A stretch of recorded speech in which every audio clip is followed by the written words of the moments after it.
Hey guys, how's it going? I'm at Planet Fitness now and my car is dead. Man, I did like 2 hours exercise, sweaty, ready to go home, got in my car, ready to turn that on. And guess what? I get nothing. My car's not cranking. Funny thing is, everything's working. The lights are working. Got my radio working. Got my fan and my radiator working. Like, all that stuff is working. But I can't seem to turn my car on. Now, I gotta say, I had some issues with starting problems for the last couple months. Like, I guess like once a month I'd be trying to turn my car on and I'd have to crank it a couple of times just to get my car to turn on. But, after like 3 or 4 different tries, it actually always did turn on and cranked over. I mean, I've noticed that, as more time passes, I've actually had to continue to just lately it's taking a lot more tries to get my car to turn on. Today, nothing. I changed the battery like recently, like within like the last month and a half, thinking that could be the cause of it. And apparently it's not the battery. So anyway, after that happened, I was like, okay, let me see if I left my lights on. I mean, I was only there for like 2 hours. Maybe if I left my lights on, maybe that could be the cause of it. So I went out, checked the lights, and the lights were bright. Normally what happens is if it's like a battery that's weak or whatever, you go out and the lights would be kind of weak or dim. The batteries are not weak or dim. I mean, I looked at it and it was very, very bright. So I was thinking maybe it's not the battery. Maybe it's not the battery. But I was like, I wasn't 100% sure on it. I really wasn't 100% sure on it. So I was like, let me try to get a jump. And luckily, I asked around a couple of people who were parking, and they were nice enough to help me out with a jump. So I put the cables onto the battery, and I tried it immediately. That didn't do anything, but I waited for like a couple minutes, hoping that it would charge up my battery to just crank it up, hoping that was the issue, was a defective battery. But nothing happened after that. I tried turning it on and nothing happened. Just got the same thing. And got that click. Guys, that starter click, it just sounds like a click. Sound like a click. So I'm like, it sounded like a click. So I'm like, okay, definitely at that point, it's not a battery issue. My battery is fine, because working off somebody else's battery, my car should turn on if it's a battery issue.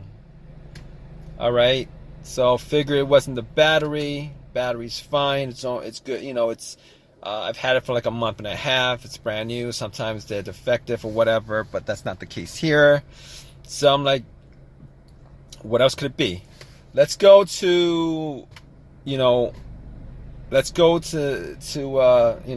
it could be, the next step, which is that maybe it's the alternator.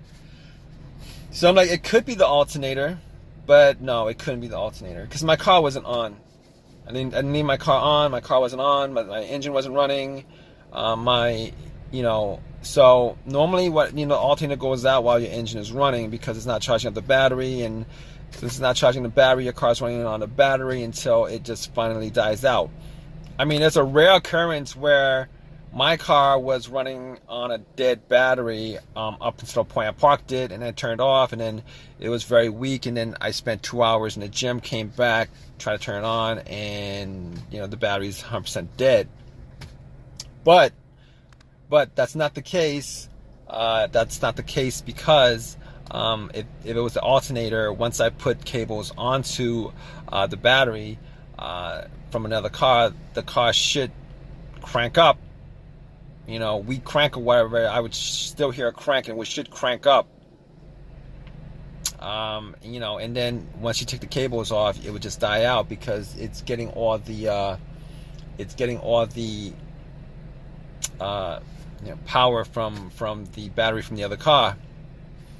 But that's not the case here because I put the cables on the battery and nothing happened. So I could rule out the alternator, rule out the battery, rule out the alternator. So what else could it be?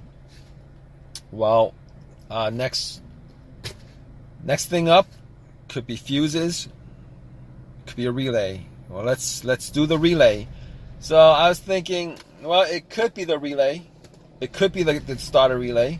I know it's not the fuel pump relay, because if it's just the fuel pump relay, this car would actually crank. It just wouldn't crank over.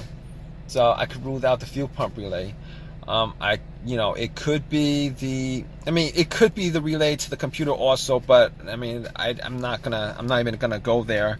So the fuel pump starter. Let's the work of the starter relay. Is it the starter relay?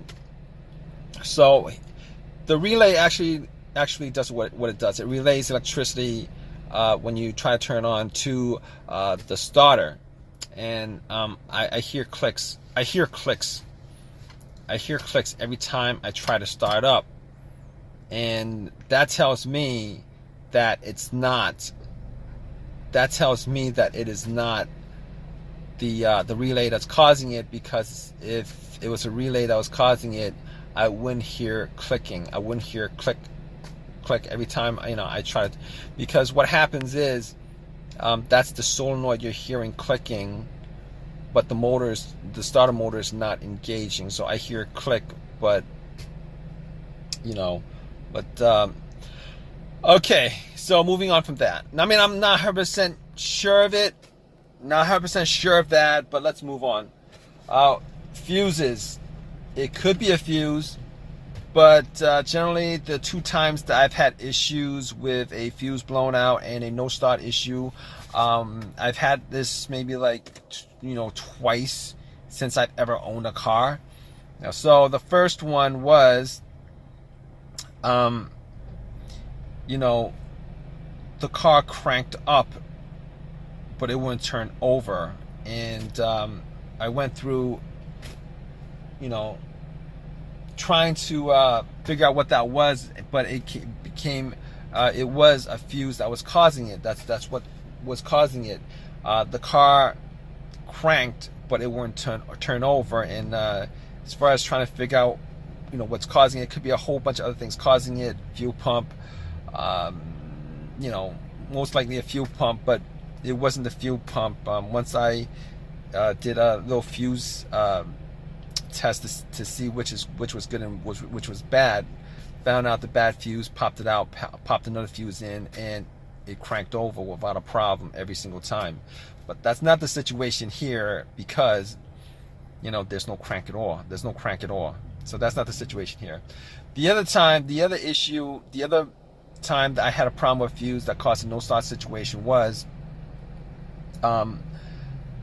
no power to the car at all. I tried starting the car up, no power. It was as if somebody took the cables off the battery.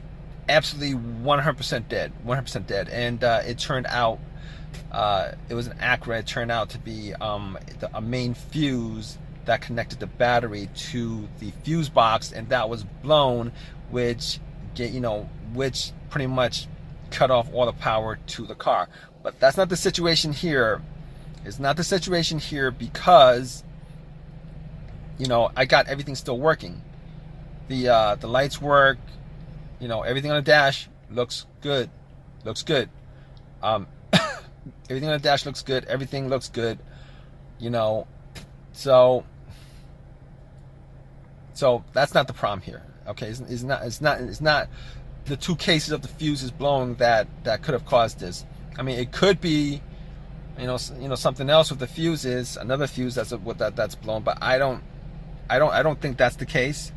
I don't think that's the case with this car, and not that I could actually test it out 100%, but I mean, just hypothetically speaking, I don't think the fuse is the cause of it. So if it's not any of those causes, I'm gonna guess that it's my starter. It's not starting, it's not cranking. I'm not hearing anything from the starter cranking. So I'm like, I mean, there's a couple ways I could test it. I could, you know, try to bump the starter. Well, that's not actually testing it. That's just hoping that it has one crank left to crank it up, you know, hitting the starter and stuff like that. I mean, that could work, but I'm not going to do it because I don't have a long enough crowbar, and I got to find out where the starter is on this car. Sometimes it's really not, you know, it's really not, you know, in a place where I could actually bump it. I mean, I could put a wire to it and then try to start it up, see if there's a test. I'm not going to do that right now because I don't have the tools to do it. But at this point, I'm going to assume it's a starter. And the reason why I didn't go there to begin with, I didn't assume it was a starter to begin with, is because I changed the starter out 8 months ago on this car. Changed it out 8 months ago on this car. What are the chances that 8 months later I maybe put in maybe I don't know, 8,000 miles on this car within 8 months?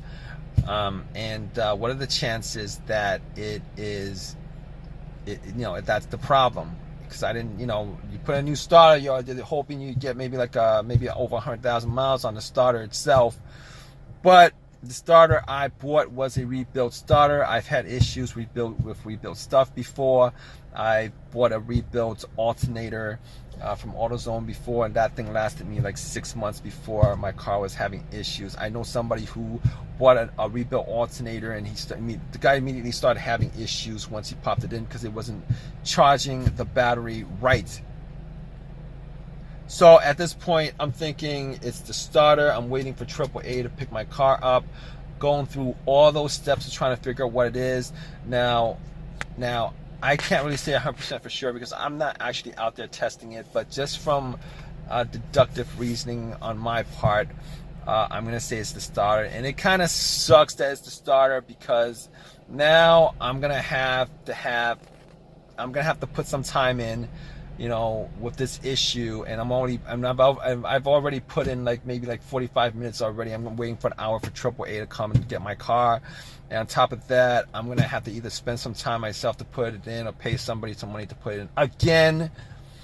And that starter is warranted for I don't know what, a year or whatever, but it's warranted, and it kind of sucks because it's not actually the warranty that's the issue. It's either putting the amount of time in to get the starter, paying somebody to put in the starter.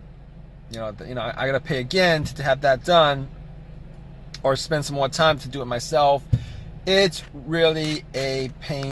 It's really a pain in the butt, and I really do not want to do it. Last time I paid somebody to do it, I'm going to see if I could probably do it myself because I don't want to spend that extra money. It kind of sucks, but it is what it is. I mean, right now I'm thinking it's the starter. I was hoping maybe it would have been something simple. Would have been great if it was something simple. I'm sweating. Just did 2 hours. I'm sweating, and all right, guys. I'm just babbling on right now. I'm hoping AAA just comes. Stops by to tow my car really within the next 30 minutes, but I know I'm gonna wait an hour for them to get here. But I'm gonna keep you guys updated. All right, guys. All right, guys. So yeah, got that starter put in. It was a starter. And that actually just sucks. It was the starter that was causing it. Oh man. So I had to pay somebody to do it. Sucks. You know, I'm like within a year, within 8 months now, I had the starter put in twice.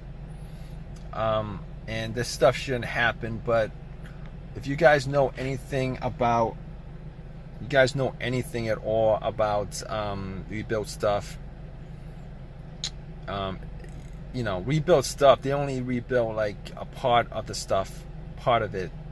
Like the part that's broken is the part they rebuild, and all the other components on the you know, on the starter, alternator, whatever is being rebuilt, that's got the same mileage that it had on there originally. So, I mean, I did not want to buy a brand new starter because, you know, they're like twice as much, like $300 versus $150. You know, we had warranty on it, so I got the starter anyway, warranted. You know, it's still warranted, but still, I didn't want to pay any more than I need to. Already complained to them about it, but you know, they're not going to give me money to get it redone. So, but that's just what it is. That's probably why it's warranted to begin with. But anyway, hope you guys enjoyed this video, or I hope it has helped you out. Please give me a thumbs up. If you guys got any comment, please comment, and please subscribe, guys. All right, take care.